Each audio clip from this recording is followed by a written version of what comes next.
Assalamualaikum warahmatullahi wabarakatuh. Innal hamdalillah nahmaduhu wa nasta'inuhu wa nastaghfiruh wa na'udzu billahi min syururi anfusina wa min sayyiati a'malina. May yahdihillahu fala mudhillalah wa may yudlil fala hadiyalah. Asyhadu an la ilaha illallah wahdahu la syarikalah wa asyhadu anna Muhammadan abduhu wa rasuluh sallallahu alaihi wa ala alihi wa ashabihi wa man tabi'ahum bi ihsan ila yaumiddin, amma ba'd. Al-ikhwan wal akhwat rahimani wa rahimakumullah. Alhamdulillah, pada malam hari ini, malam ke-14 di bulan Ramadan, kita lanjutkan lagi kajian kitab Ahadits Islahil Qulub, hadits yang memperbaiki hati, yang ditulis dikumpulkan oleh Syekh Abdul Razak hafizahullah taala. Pada malam hari ini kita akan ambil poin ke-14 yang beliau sebutkan dengan judul Ta'thirul Quran alal Qulub. Pengaruhnya Al-Quran terhadap hati. Ini bisa dikatakan sangat cocok dengan judul yang kemarin, Sholahul Qulub bil Quran. Baiknya hati itu dengan Al-Quran. Kenapa? Karena Al-Quran itu memiliki pengaruh terhadap hati kita. Di judul ini beliau bawakan hadits Jubair ibn Mut'im radhiyallahu ta'ala anhu. Kata beliau, an Jubair ibn Mut'im radhiyallahu anhu qala, sami'tu an-nabiyya sallallahu alaihi wa alihi wasallam yaqra'u fil maghribi bit-tur wa dzalika awwala ma waqara al-imanu fi qalbi. Rawahul Bukhari. Wa fi riwayatin qala sami'tu an-nabiyya sallallahu alaihi wa alihi wasallam yaqra'u fil maghribi bit-tur falamma balagha hadhihi al-ayata am khuliqu min ghairi syai'in am humul khaliqun am khalaqus samawati wal arda bal la yuqinun am indahum khazainu rabbika am humul musaitirun kada qalbi ayatir. Kata beliau dari Jubair ibn Mut'im radhiyallahu ta'ala anhu berkata, saya mendengar Rasulullah Nabi sallallahu alaihi wasallam membaca di salat maghrib dengan surat At-Tur. Wadhalika, demikian itu adalah awal, pertama sekali menetap keimanan itu dalam hatiku. Ini riwayat Imam Al-Bukhari. Dalam riwayat juga, yaitu masih Imam Al-Bukhari, dia berkata, saya mendengar Nabi sallallahu alaihi wasallam membaca di salat maghrib surat At-Tur. Tatkala Nabi sampai di ayat, ini ada tambahan rincian. Tatkala Nabi sallallahu alaihi wasallam sampai di ayat am khuliqu min ghairi syai'in am humul khaliqun, apakah mereka dicipta tanpa ada yang menciptanya, atau mereka sendiri yang mencipta dirinya sendiri? Jadi langsung tiba-tiba ada. Am khalaqus samawati wal arda, apakah mereka menciptakan langit dan bumi? Bal la yuqinun, bahkan mereka tidak yakin. Am indahum khazainu rabbik, Apakah mereka memiliki perbendaharaan Robmu? Am humul musaitirun? Atau apakah mereka yang berkuasa menguasai seluruhnya? Apa kata Jubair ibn Mut'im ketika mendengarkan ayat ini, padahal tidak disampaikan kepada dia. Dia cuma tidak sengaja dengar. Nabi lagi sholat maghrib, dia lewat, dia dengar ini ayat. Dia berkata, kada qalbi ayatiro. Hampir-hampir hatiku terbang. Ini namanya pengaruhnya Al-Quran. Hampir hatinya terbang. Disitulah masuk dia ke dalam Islam. Ini pengaruh besarnya Al-Quran. Makanya sekali lagi terus kita ulang dari kemarin. Inilah alasannya kenapa kita diperintahkan untuk mentadabburi Al-Quran. Karena Al-Quran ini akan membawa pengaruh besar terhadap hati kita. Kita lagi berbahagia atau lagi bersedih. Kita lagi lapang atau lagi susah. Kita membaca Al-Quran itu memberikan pengaruh ke dalam hidup kita. Kita sudah lewati kemarin perumpamaan orang yang beriman yang membaca Al-Quran dengan orang yang beriman yang tidak membaca Al-Quran. Adapun pengaruhnya secara dohir, itu kalau kita membaca sirah, membaca sejarah. Banyak sekali orang masuk Islam karena mendengar Al-Quran. Sangat banyak sekali. Dan bukan hanya kisah dari Jubair ibn Mut'im. Ada kisah orang lain juga.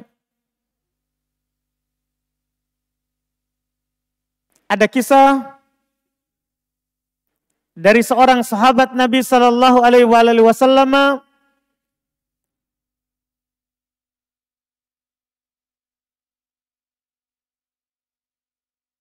yang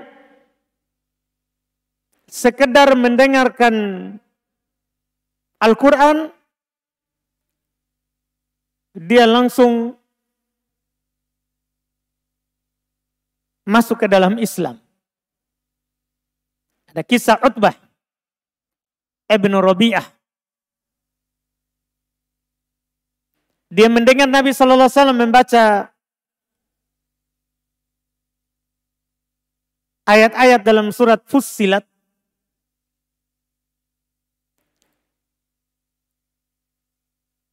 Waktu itu dia masih musyrik, masih kafir. Langsung dia tutup mulutnya Nabi SAW, sudah cukup. Langsung dia masuk Islam. Itu Nabi waktu itu baca surat Fussilat dari ayat 1 baru sampai 13, dia sudah minta cukup. Langsung masuk Islam. Itu Utbah ibn Rabi'ah.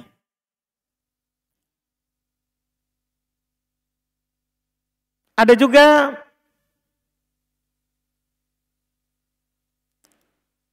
kisah-kisah yang lain.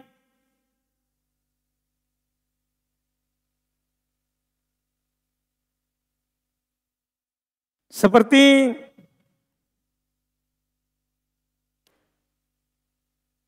yang disebutkan kisah Islamnya At-Tufail ibn Amr. Ini orang Yaman dari suku Daus. Dia terkenal dengan sastra Arabnya. Dia tukang buat syair. Dia tahu ini ucapan yang bagus dan ini ucapan yang tidak bagus. Ini ucapan yang dibuat-buat atau ucapan yang tidak dia buat-buat. Saat dia pergi haji, kan dulu orang walaupun musyrik pergi haji juga. Orang-orang Quraisy saat dia pergi datang ke Makkah, orang-orang Quraisy sudah ngomong memang sama dia. Tatkala mendengar bahwa ada Tufail datang, dia adalah penyair yang utama. Maka orang-orang Quraisy bilang, innaka qadimta biladana. Kamu telah datang ke negeri kami. Wa hadha rajul baina adhurina qad a'dhala bina. Wa farraqa jama'atana wa shattata amrona. Hati-hati, di tempat kami lagi ada seorang laki-laki yang muncul yang menyelisih kami. Telah memecah belah kami. Bahkan lebih jauh dia bilang kasihir. Ucapannya itu seperti sihir. Yufarriqu bainal mar'i wa abi. Wa bainar rajul wa akhi. Wa bainar rajul wa zaujati. Dia bisa memisahkan antara seorang dengan bapaknya. Kalau mendengarkan ucapannya, dia akan berpisah dengan bapaknya. Dia takut-takut ini Tufail ibn Amr. Dia akan bisa memisahkan antara seorang dengan saudaranya. Dia bisa memisahkan antara seorang suami dengan istrinya. Wa inna nakhsha alaik wa ala qaumik. Kami takut, khawatir terhadapmu, jangan sampai kamu juga terpengaruh. Itu kata mereka. Cuman ini Tufail, dia merasa saya kan bisa membedakan yang baik dan yang tidak baik. Ketika mendengarkan itu bukan malah dia takut. Dia malah merasa dirinya kan pintar. Dia berkata dalam dirinya, kalau memang dia membaca yang dia ucapkan adalah tidak baik, saya akan buang. Saya akan tinggalkan. Tapi siapa tahu dia ucapkan yang baik. Maka dia waktu itu dia bercerita, saya pun masuk masjid, maksudnya Masjid Makkah, Masjidil Haram. Saya mendapati seorang laki-laki itu, maksudnya Nabi Muhammad SAW. Karena mereka tidak menyebut Nabi kita sebagai Nabi, karena mereka mengingkarinya. Mereka bilang seorang lelaki atau Muhammad. Saya pun mendapati Muhammad.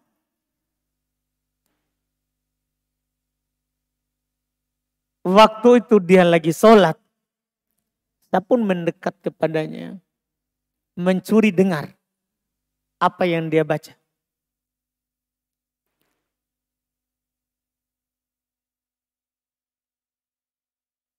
Maka dia terus di dekat Nabi SAW sampai Nabi selesai sholat. Saat Nabi keluar, dia ikuti. Dia bilang, inna qaumaka qad qalu li kada wa kada. Sesungguhnya kaum kamu, orang Quraisy maksudnya, telah berkata kepadaku demikian dan demikian. Wa ini syairun. Dan saya ini kan tukang syair. Kalau memang kamu penyair, kan mereka bilang, ini penyair, hati-hati. Saya juga orang penyair.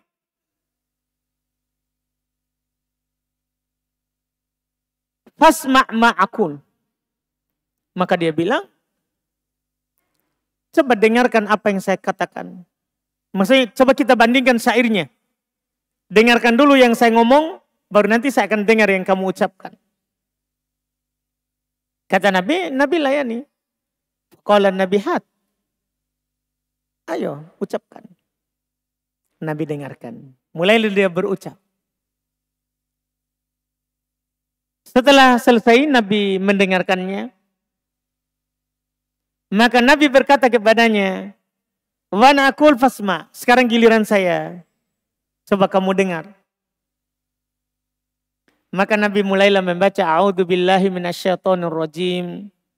Bismillahirrahmanirrahim. Qul huwallahu ahad. Belum baca 3 surat terakhir. Karena rata-rata di Makkah itu surah-surah pendek yang diturunkan. Nabi baca Al-Ikhlas, Al-Falaq, An-Nas. 3 surat pendek.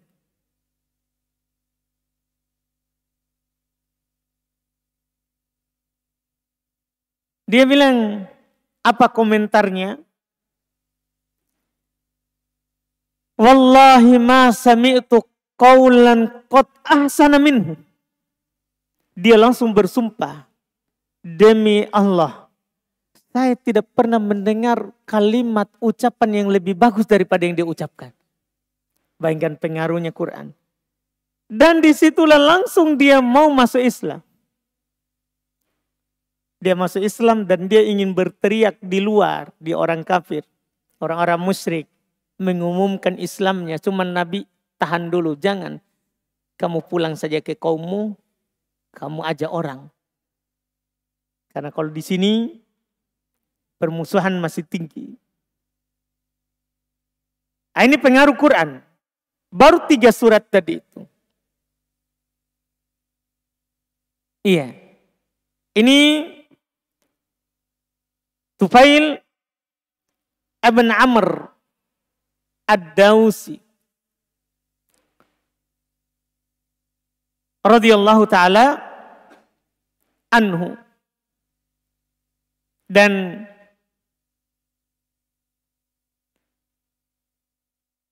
Umar ibn Khattab sendiri, saya akan baca kisah ini walaupun agak panjang untuk menunjukkan pengaruhnya ini Quran. Umar ibn Khattab disebutkan oleh Al-Imam Al-Bazzar dalam musnadnya, dia ceritakan sendiri sebab masuk Islamnya. Ini kan Umar ibn Khattab orang paling keras kepada Nabi SAW.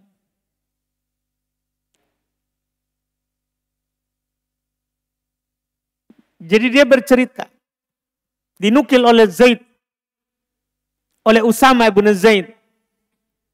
Berkata, qala Umar ibn Khattab. Dia bercerita berkata Umar ibn Khattab radhiyallahu ta'ala anhu. Atuhibbuna an u'allimakum awwala islami.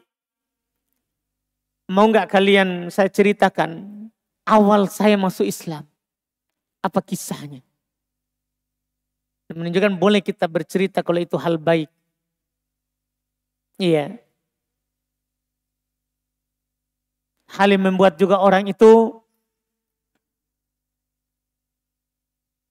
bisa mengambil pelajaran.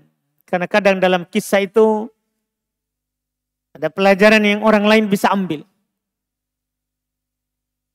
Karena orang yang bagus adalah orang yang mengambil pelajaran dari orang lain. Maka kata para sahabat ketika itu yang ada di sisi Umar ibn Khattab, qalu kulna na'am. Kami berkata, iya kami mau mendengar cerita Islammu. Qala kuntu asyaddun nasi ala Rasulillah. Dia cerita awalnya, saya dulu orang yang paling keras kepada Rasulullah. Jadi Umar bin Khattab orang pembenci Rasulullah. Tapi hati itu menentukan semuanya. Jika Allah Subhanahu wa taala telah menginginkannya, maka tidak ada yang bisa menahannya.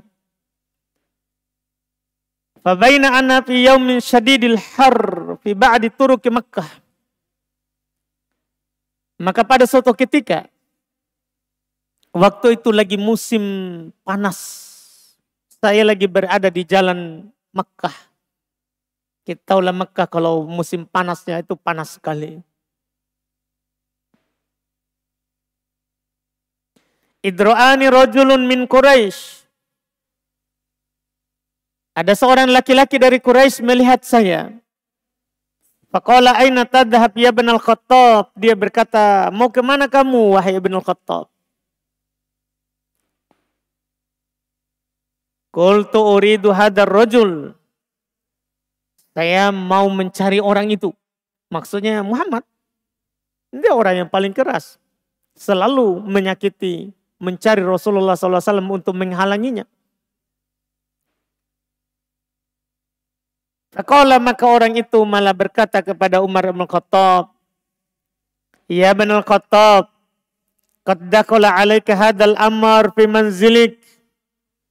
Wahai Ibn al-Khattab, perkara ini, perkara Muhammad ini sudah masuk ke dalam rumahmu, kamu masih mencari-carinya di jalan. Sebentar akan dikasih tahu alasannya kenapa. Qultu, jadi dia bilang, wa anta taqulu hakadha, ini perkara kan sudah masuk di rumahmu, tapi kamu masih begitu, masih membencinya. Fakultu, kan dia tidak tahu, dia bertanya, madak, apa itu? Katakanlah oleh orang Quraisy itu tadi, inna ukhtaka qad dhahabat ilaih. Saudari perempuanmu telah pergi ke Muhammad dan masuk Islam. Jadi yang duluan masuk Islam itu saudarinya.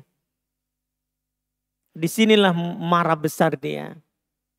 Umar bin Khattab ketika mendengar saudari perempuannya masuk Islam, sementara dia sangat benci Muhammad.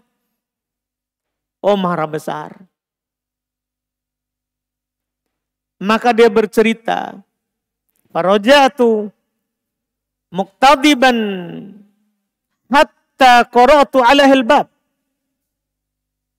Saya pun kembali ke rumah dalam keadaan marah dan saya pukul pintu. Bukan lagi dia ketuk, dia pukul pintunya. Dan dia bercerita adalah Rasulullah waktu itu kalau ada orang masuk Islam, itu Nabi tidak suruh tampakkan, cukup ada yang membantunya, mereka masih membaca dan mengkaji Islam sembunyi-sembunyi di rumah. Dia ketuk pintu, tapi saudarinya itu tidak buka. Dia bertanya, mana ada? Siapa ini? Ketuk pintu keras. Dia bilang, anak Ibn Khattab, saya Umar Ibn Khattab. Dan waktu itu saudarinya lagi baca Quran. Waktu itu ada lembaran yang dia pegang. Dinukil waktu itu dia lagi baca lembaran yang ada di dalamnya tertulis ayat-ayat dalam surat Al-Hadid. Masih semuanya surat Makkiyah. Itu bacaan Bismillahirrahmanirrahim. Sabbaha lillahi ma fis samawati wal ard. Huwal azizul hakim. Sampai setelahnya. Lembarannya waktu itu. Umar bin Khattab radhiyallahu ta'ala anhu. Tatkala mengetuk pintu tadi dan saudarinya bertanya, siapa itu? Dia bilang, saya Umar bin Khattab. Maka tatkala mendengar suara dari saudaranya itu, ternyata tadi dalam rumah ada juga temannya yang mereka lagi baca Al-Quran. Maka mereka semua bersembunyi, pergi. Baru dia bukakan pintu. Dia bukakan pintu. Apa langsung dia bilang? Aya aduwata nafsiha. As-sabut.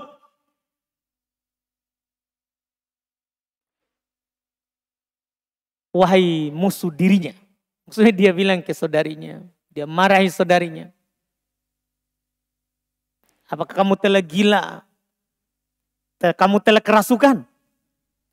Kenapa bisa kamu masuk Islam?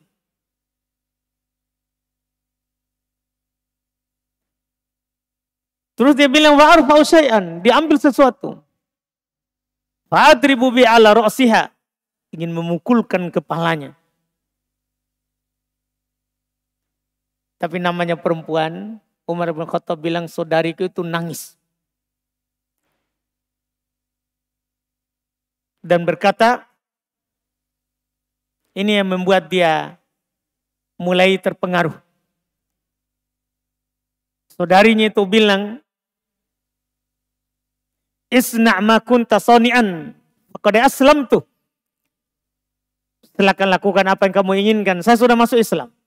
Silakan kamu mau pukul, mau bunuh, urusanmu. Saya sudah masuk Islam. Ini kuatnya keislaman saudarinya itu. Perempuan. Makanya perempuan itu banyak sekali wasiat, nasihat agar supaya kita perhatikan. Karena kadang perempuan itu lebih istiqomah daripada kita laki-laki.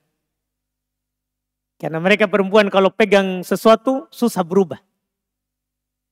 Dan itu terbukti. Antum bisa melihatlah satu kesalahanmu di masa lalu, baik di malam pertama, satu kesalahan, itu dia akan ingat. Kalau muncul lagi, dia akan bilang lagi, kita memang dari dulu begitu. Satu kesalahan, dia ahli sejarah. Itu perempuan. Iya.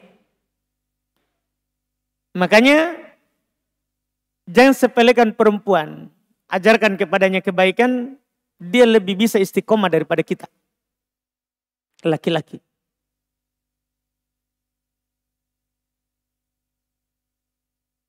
Jadi dia bilang begitu, ngomong begitu. Silakan kamu mau lakukan apa, saya sudah masuk Islam. Ini keteguhan hatinya. Dimarahi, dipukul oleh saudaranya, dia tetap berkata seperti itu.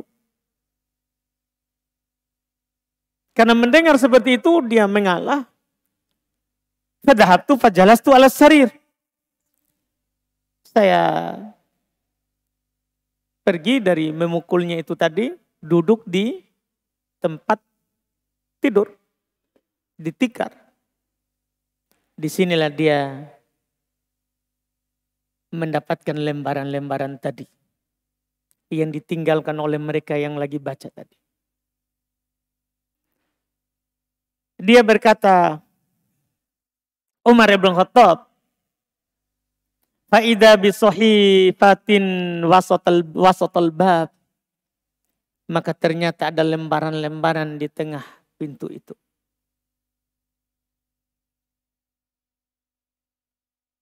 Dia berkata kepada saudarinya, ma hadhihi sahifah hahuna. Ada apa ini, lembaran-lembaran ini ada di sini? Maka saudarinya berkata, da'na ank ya ibn al-Khattab. Tinggalkan kami, biarkan itu.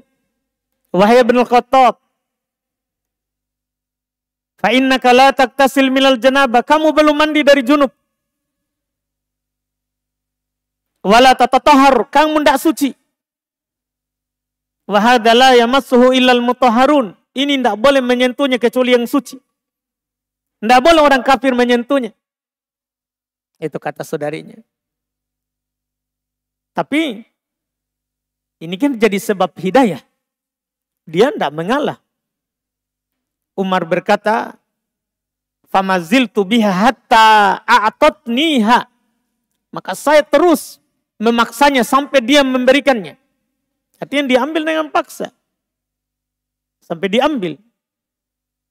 Fa'idha fiha, maka tiba-tiba ternyata di dalamnya. Bismillahirrahmanirrahim. Sabbaha lillahi ma fis samawati wal ard. Wa huwal azizul hakim. Dia baca. Dan di lembaran itu isinya cuma ayat pertama sampai 7 dari surat Al-Hadid. Iya. Dia baca. Ketika dia baca, dia tidak langsung masuk Islam, tapi dia keluar dari rumah itu.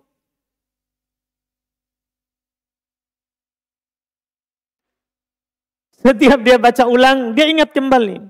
Dia bercerita, fakullama marartu bismin min asma'illahi dzakartullah. Setiap kali lewat nama dari nama Allah, saya mengingat Allah. Penciptanya, menciptakan langit dan bumi, dan juga menciptakan dia. Setiap lewat, dia ingat Allah. Sampai pada ayat ke-7. Di situ ada ayat aminu billah, perintah beriman. berimanlah kepada Allah wa rasulih, dan kepada Rasulnya. Wa anfiqu mimma ja'alakum mustakhlafina fih. Berinfaklah dengan apa yang Allah jadikan kalian berkuasa terhadapnya. Apa kata Umar? Qultu, langsung saya bilang, asyhadu an la ilaha illallah wa asyhadu anna Muhammadan Rasulullah. Pengaruhnya Al-Quran. Ketika dia sudah masuk Islam, orang-orang berani menampakkan keislamannya. Karena tidak ada yang berani mengganggu Umar. Karena memang sebelum dia masuk Islam, Nabi memang sudah berdoa, didengar oleh para sahabat, Allahumma a'izzad din bi ahabbi hadaini rajulaina ilaik. Ya Allah, muliakanlah agama ini dengan seorang laki-laki yang paling engkau cintai dari dua laki-laki. Dan Nabi sebut dua orang, imma Umar ibn Khattab wa imma Abu Jahal ibn Hisham. Kan dua ini yang keras memusuhi Nabi dan orang memang takut kepadanya. Ketika Abu Jahal tidak masuk Islam, Umar masuk Islam, orang-orang mulai menampakkan Islamnya. Siapa yang berani mengganggu? Ada Umar ibn Khattab yang akan membelanya. Makanya ketika Umar ibn Khattab masuk Islam tadi, orang-orang keluar langsung ke jalan. Langsung keluar ke jalan. Menampakkan keislamannya. Dan dia di sini bersyahadat belum ketemu Nabi SAW. Setelah itu baru dia bertanya, Dalluni ala Rasulillah. Tunjukkan kepada saya ke Rasulullah SAW di mana. Belum. Tadi kan sebelum Islam dia bilang, saya mau ke laki-laki itu. Sekarang sudah dia katakan, mana Rasulullah? Maka orang-orang pun tatkala mengetahui bahwa ini Umar bin Khattab jujur, memang dia sudah masuk Islam. Maka mereka menunjukkan Rasulullah SAW dan dia datang dan mengumumkan keislamannya di hadapan Rasulullah Sallallahu Alaihi Wasallam. Ini sekali lagi menunjukkan pengaruhnya Al-Quran. Makanya Allah Subhanahu wa taala berfirman, "Lau anzalna hadzal Qur'ana 'ala jabalin la ra'aitahu khashi'an mutasaddian min khasyiatillah." Seandainya Al-Qur'an ini kami turunkan ke gunung yang keras itu, kamu akan melihatnya dia tunduk, hancur karena takut kepada Allah. Ini Quran. Kalau diturunkan ke gunung, itu akan berpengaruh pada gunung. Dan hati kita tentunya tidak sekeras gunung. Hati kita lebih lembut daripada itu. Hati kita lebih halus daripada itu. Kita bisa berpikir. Kita punya akal. Bisa paham. Tentunya pengaruhnya Al-Quran akan lebih besar daripada gunung. Kepada kita. Makanya Nabi Shallallahu Alaihi Wasallam hanya menyarankan Iqra'ul Quran. Bacalah Al-Quran. Bacalah Al-Quran. Dan beliau telah menjanjikan pahalanya. Man qara'a harfan min kitabillah falahu asyr hasanat.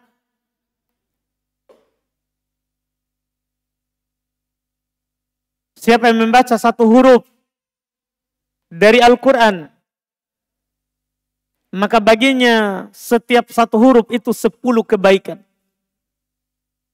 10 kebaikan.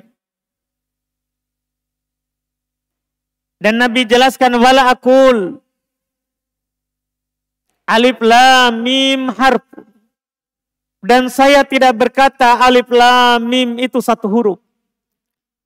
Itu alif lam mim saja kita baca. Itu bukan satu huruf. Walakin al alif harfun. Akan tetapi alifnya itu satu huruf nilainya. Kita baca alif itu satu huruf. Walam harfun, lam itu satu huruf. Jadi kita baca alif, lam itu berarti dua huruf. Wal mim harfun, mim itu satu huruf. Mim itu satu huruf. Berarti kalau kita membaca alif, lam, mim 3 huruf. Dan pahalanya 30. Iya. Dan sama pahalanya orang yang membaca dengan lancar.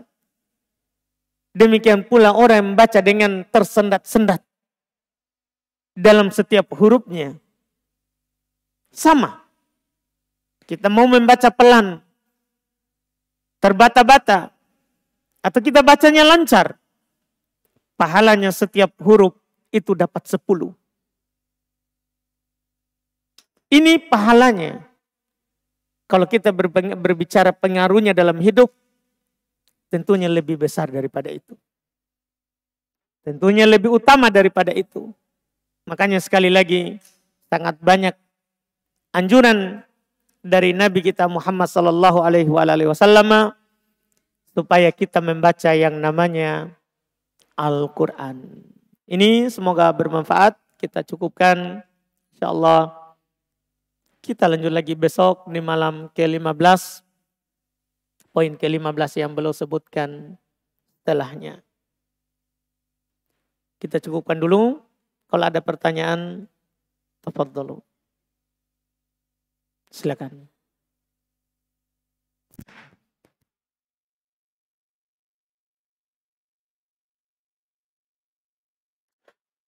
Ahsanallahu ilaika Ustaz. Waktu pertemuan kedua, waktu sesi tanya jawab disebutkan tentang hukum orang yang melakukan bid'ah. Nah, bid'ah yang disebutkan waktu itu ada 2, yaitu bid'ah yang membawa kepada kekufuran, yaitu bid'ah yang berkaitan dengan akidah atau keyakinan, dan bid'ah yang berkaitan dengan amaliyah. Nah, di situ disebutkan salah satu contohnya adalah tahlilan, terus zikir berjamaah dan berdoa berjamaah. Nah, bagaimana hukumnya Ustaz kalau ada orang yang berdalil tentang berdoa berjamaah dengan menggunakan ayat yang menceritakan tentang Nabi Musa yang berdoa kemudian Nabi Harun mengaminkan. Nabi Musa yang berdoa kemudian Nabi Harun mengaminkan. Baik. Doa tersebut. Jazakallah khair. Sebenarnya sederhana sekali kita bilang. Apakah Nabi Musa berdoa setelah sholat? Jadi begitu. Itu kan dalil mutlak. Kalau istilah usul fikihnya, dalil mutlak. Mutlak itu tidak boleh kita ikat dengan waktu. Ya kita tidak ada perselisihan. Kalau ada yang berdoa, kita aminkan. Yang kita bahas adalah merutinkan doa berjamaah setelah sholat 5 waktu. Apakah pernah Nabi tuntunkan? Begitu. Nabi kan berdakwah gampang sekali kita dapat. Karena Nabi itu hanya berdakwah selama 23 tahun. Jadi kan bisa jadi baca ini sejarahnya. Di Makkah 13 tahun, di Madinah 10 tahun. Apakah pernah ada penukilan Nabi berdoa secara berjamaah setelah sholat 5 waktu? Kan begitu, itu namanya khusus. Itu pertanyaannya. Tidak boleh kita berdalil dengan dalil umum, kemudian kita bawa ke tempat khusus. Tidak boleh, salah kita kalau seperti itu. Sama dengan orang begini. Saya pernah baca, ini hanya sekedar contoh saja. Berdalil bolehnya kita menabur bunga di atas kuburan. Menabur bunga di atas kuburan. Apa dalilnya? Ya hadits Bukhari Muslim. Sahih. Nabi pernah lewat di 2 kuburan, dan Nabi taruh pelepah kurma. Kan begitu? Iya, berarti boleh kita juga melakukan seperti itu. Kan itu dalilnya. Nah, kita katakan di situ, baca dulu awal haditsnya. Nabi lewat di kuburan dan Nabi diwahyukan di dalam kubur lagi disiksa. Kan begitu. Kita tahu di bawah lagi disiksa. Berarti kita pastikan dong ibu tak bapak tak lagi disiksa. Sehingga kita taruh bunga. Belum tentu, siapa tahu dia lagi berada di taman dari taman surga. Kan kita berharap, tidak boleh kita pastikan orang disiksa di bawah. Itu pertama. Kesalahan pertama, kita samakan diri kita dengan Nabi. Nabi kan tahu diwahyukan oleh Allah ini disiksa. Makanya beliau taruhkan itu. Dan beliau sebutkan semoga menjadi sebab keringanan siksaannya. Selama ini belum kering. Dan Nabi tidak lakukan di kuburan lain. Ini menunjukkan khusus kuburan yang belum dikasih tahu. Itu lagi disiksa. Ini kan tidak boleh kita bawa dalil itu ke semua kuburan. Tidak boleh, ini kejadian khusus. Nah, begitu. Jadi tidak boleh kita hanya berdalil, tapi harus kita lihat juga. Apakah cocok dalilnya atau tidak. Wallahualam. Silakan.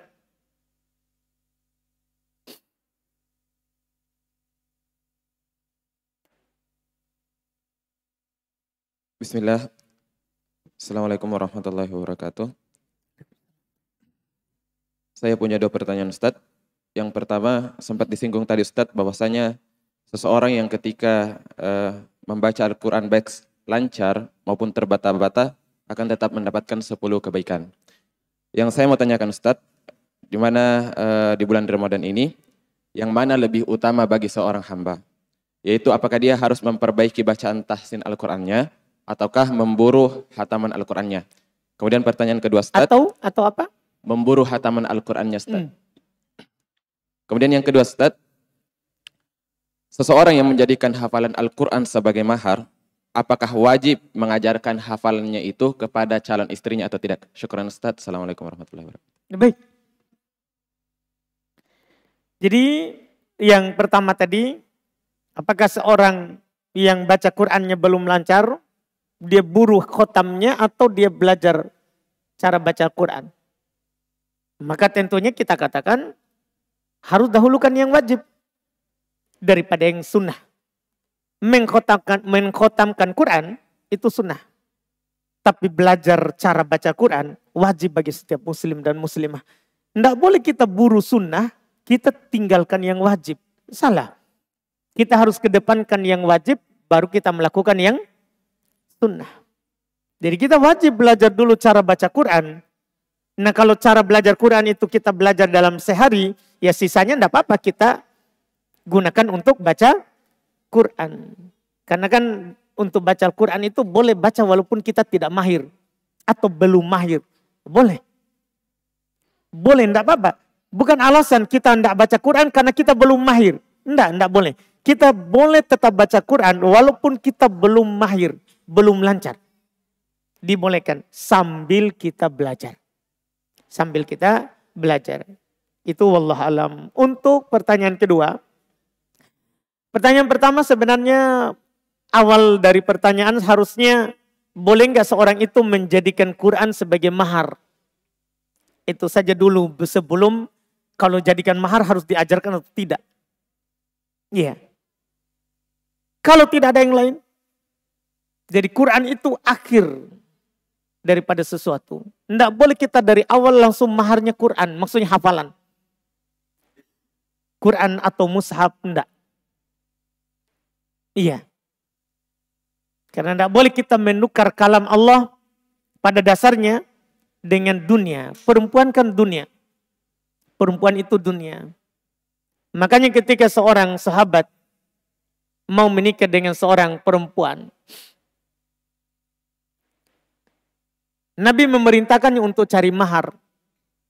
Tapi kontrol dia tidak dapat apa-apa. Cuma Nabi tetap bilang, iltamis walau khotaman min hadidin.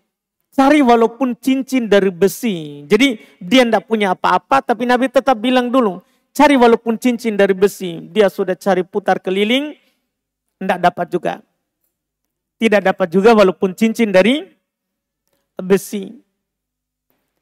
Akhirnya Nabi bertanya kepadanya, hal ma'ak minal Qur'an, kamu punya Al-Quran, hafalan? Jadi ini akhir. Jadi dari sinilah kita bisa katakan kalau kita menikahi seorang perempuan, jangan jadikan Quran sebagai mahar dari awal. Cari yang lain. Walaupun cincin besi, sekarang kan orang gampang mendapatkan ya seperangkat alat sholat, itu kan gampang. Jangan terlalu mudah, langsung jadikan Quran. Supaya tidak timbul itu pertanyaan tadi. Apakah kita harus mengajarkannya? Ini kan berikutnya. Ya kalau kita jadikan mahar sesuatu kan kita harus serahkan kepadanya. Kalau yang kita jadikan mahar berupa hafalan, serahkan hafalannya kepada perempuan itu. Dengan cara mengajarkannya. Kalau kita tidak bisa mengajarkannya, bawa dia ke tempat belajar. Supaya kita sudah serahkan mahar. Karena kalau tidak, maka utang. Salah kita bilang dulu waktu akad tunai, padahal kita utang. Iya. Ini harus diperhatikan. Makanya kita nasihatkan jangan dari awal menjadikan Al-Quran itu mahar. Sini ada pertanyaan, Ana pernah mendengar bahwa jika wanita meminta cerai atau khulu, maka tidak bisa mencium bau surga. Tetapi bagaimana jika seorang istri yang dipoligami meminta cerai atau mundur karena merasa tidak terpenuhi nafkahnya. Sehingga jika dia bertahan akan terdolimi. Apakah dalam Islam diperbolehkan? Ini pernyataan awal tidak benar ya. Karena memang boleh meminta khulu.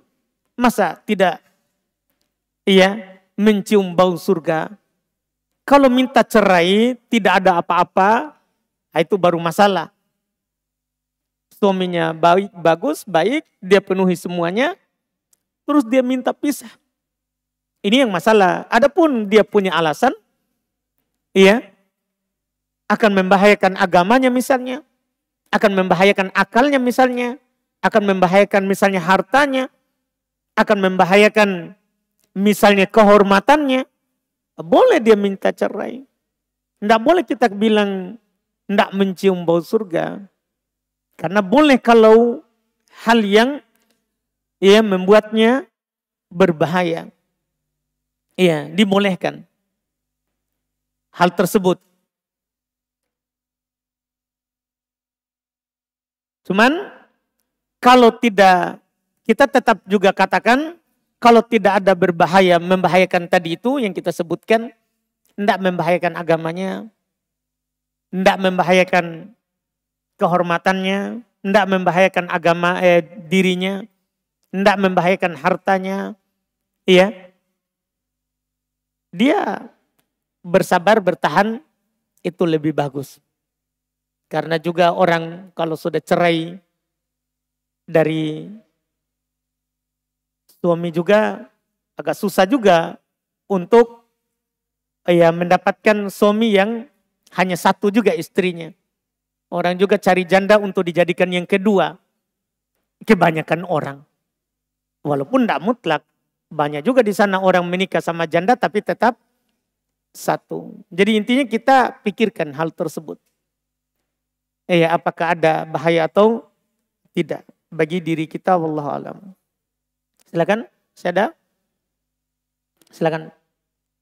Baik Ustaz, yang ingin saya tanyakan terkait masalah Al-Quran tadi, apakah kita sebagai pembaca Al-Quran masih tetap mendapatkan manfaat dari Al-Quran tersebut terhadap hati kita apabila kita membaca Al-Quran tanpa mengetahui maknanya? Ya, baik. Itu yang pertama. Kemudian yang kedua, saya pernah mendapati seseorang yang katanya, saya itu hari tanya dia kenapa dia enggak baca Al-Quran, katanya dia enggak tahu Terus jadi dia di bulan Ramadan membaca Al-Quran itu membaca tulisan bahasa Indonesianya Ustaz. Bukan tulisan dalam bahasa Arabnya, dalam bahasa Indonesianya. Apakah itu masih dia terhitung mendapatkan pahala dari membaca Al-Qurannya? Baik. Jadi membaca Al-Quran itu dapat pahala dari setiap huruf, tidak harus tahu artinya. Kan Nabi mengatakan siapa yang membaca satu huruf dari Quran. Dan huruf itu tidak ada makna Pak. Kalau huruf yang huruf hijaiyah maksudnya. Kan begitu pada dasarnya maksudnya. Kalau kita baca misalnya dalikal kitabu. Kalau kita pisah ini hurufnya tidak ada artinya. Kan begitu. Tapi pahalanya tetap dapat. Jadi bedakan pahala. Iya. Walaupun kalau kita bertanya mana yang lebih utama kita baca dengan tadabbur, paham arti atau tidak. Tentunya tadabbur. Paham arti. Paham arti. Itu lebih utama. Para sahabat dulu tidak melewatkan 10 ayat sebelum dia paham artinya. Itu lebih utama. Tapi kalau masalah bercerita pahala tadi, itu walaupun kita tidak tahu arti. Jadi kita baca Quran. Kemudian untuk pertanyaan lanjutan tadi, orang baca Quran dari Latin ya. Tulisan Latin. Pertama, tidak boleh Quran itu dilatinkan. Itu kesalahan dari pencetak Quran. Jadi Quran itu kan tidak boleh dilatinkan. Iya. Itu kesalahan. Itu disepakati oleh para ulama haram melatinkan Quran. Karena Quran itu turun dalam bahasa Arab. Dan Quran itu sifatnya Allah. Tidak boleh diubah-ubah. Dengan bahasa lain. Dan bagaimana Ustaz orang yang tidak bisa baca Quran? Belajar. Kan Quran itu mudah juga dipelajari. Dia tidak sama dengan bahasa Inggris. Tulisan lain, bacaan lain. Quran itu sama bacaan dan tulisannya. Dan Allah telah menjamin Quran itu mudah dipelajari. Walaqad yassarnal Qur'ana lidzikri fahal mim mudzakir. Sungguh kami telah memudahkan Quran itu untuk mengingat. Cuman apakah ada orang yang mau begitu saja? Jadi tidak ada aib, tidak ada udzur kita bilang tidak bisa belajar hanya Latin. Nah, belajar mudah itu. Mudah itu belajar Quran. Allah yang mudahkan bagi yang mau. Bagi yang mau. Jadi kita memang berbicara dari awal tidak boleh melatinkan Quran. Kalau hadits masih mending, boleh. Tapi Quran tidak boleh dilatinkan. Makanya kita tidak boleh membaca Quran Latin. Baca Arabnya. Kalau kita belum bisa, disitulah kesempatan kita belajar. Disitulah kita kesempatan belajar membacanya. Seperti itu. Terus, silakan. Baik. Bismillahirrahmanirrahim. Syukur Ustaz. Alhamdulillah saya ada 2 pertanyaan mengenai pendidikan. Yang pertama, bagaimana hukumnya ketika suatu lembaga pendidikan yang menjadikan lembaga pendidikan itu sebagai bisnis. Karena sekarang ada namanya manajemen bisnis pendidikan.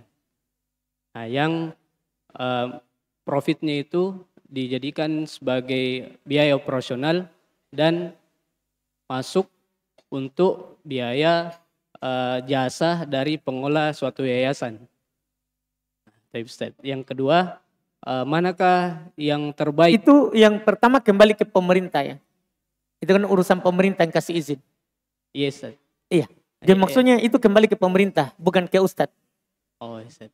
Iya. Jadi maksudnya kalau pemerintah izinkan, itu urusannya sama pemerintah. Yes, yang kedua, untuk di zaman sekarang Ustaz, manakah yang lebih baik untuk tingkat SD, SMP, SMA untuk pendidikan formal ataupun non formal untuk anak-anak zaman sekarang ini Ustaz? Type Ustaz. Wah, berat itu. Ya.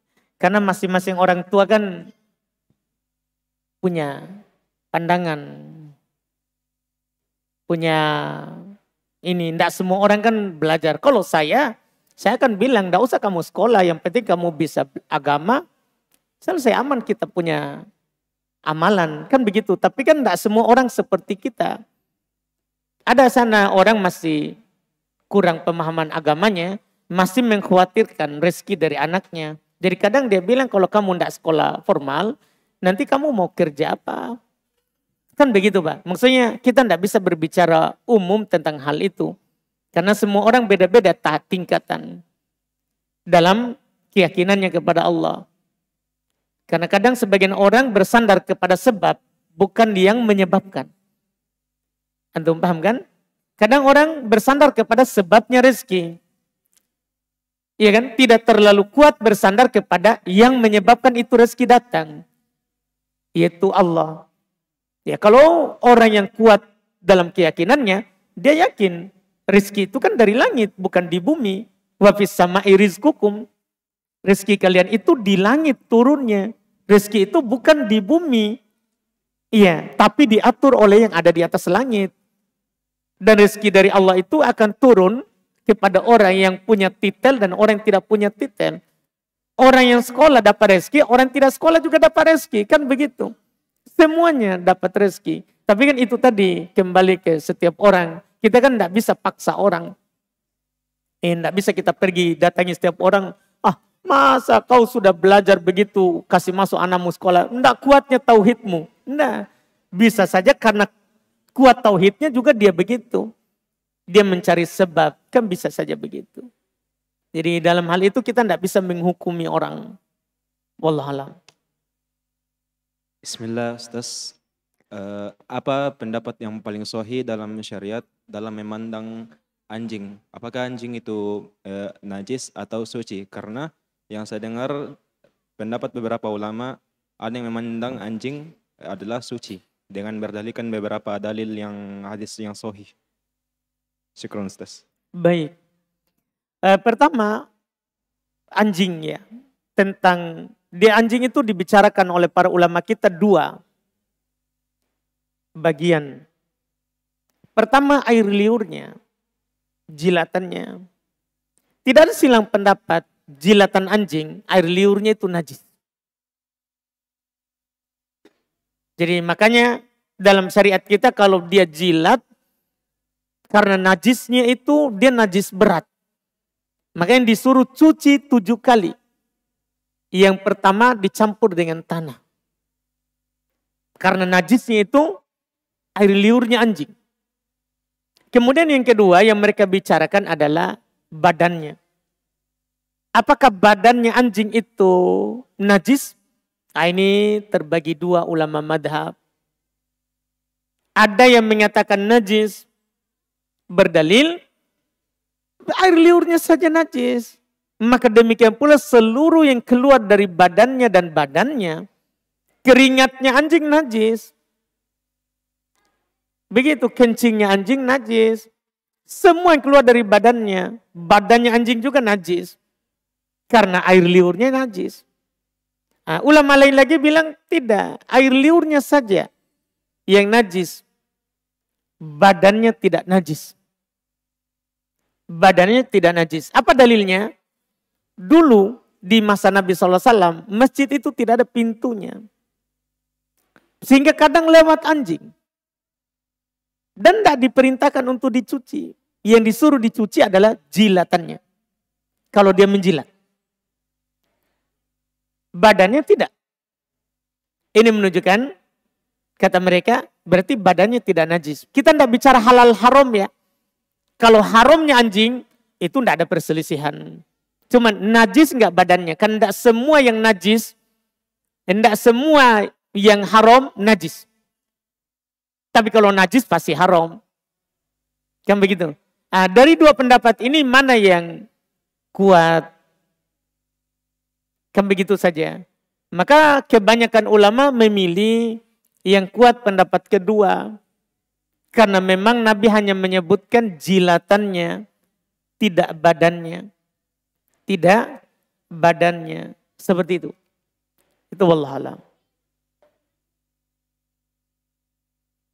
Hari ini kita lewat sedikit karena memang Syekh keluar. Mungkin sudah ada mungkin. Alhamdulillah. Kita cukupkan. Karena kemarin sampai berapa? 30? 8.30? Iya, sekarang sudah lewat 5.